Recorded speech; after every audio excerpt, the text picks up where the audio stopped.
ايه ده يا مصر يا حبيبتي؟ ايه ده؟ ايه ده؟ انا محتاجه اجابه، يعني انا محتاجه اجابه. ده ايه ده اللي بجنيه ونص؟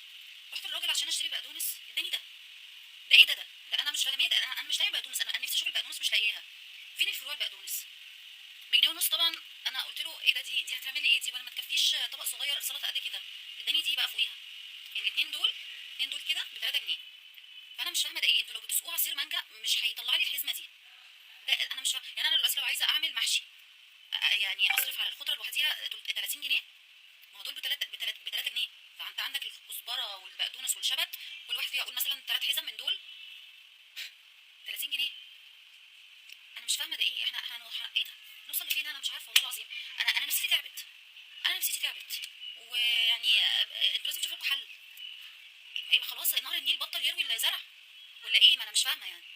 انا محتاجه بجد حد يرد عليا. يعني ده طبيعي؟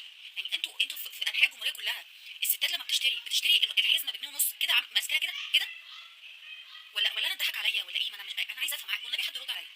انا عايزه بجد حد يرد عليا. ايه ده يا مصر؟ ايه ده؟ صحتي النفسيه تعبت خلاص خلاص بجد.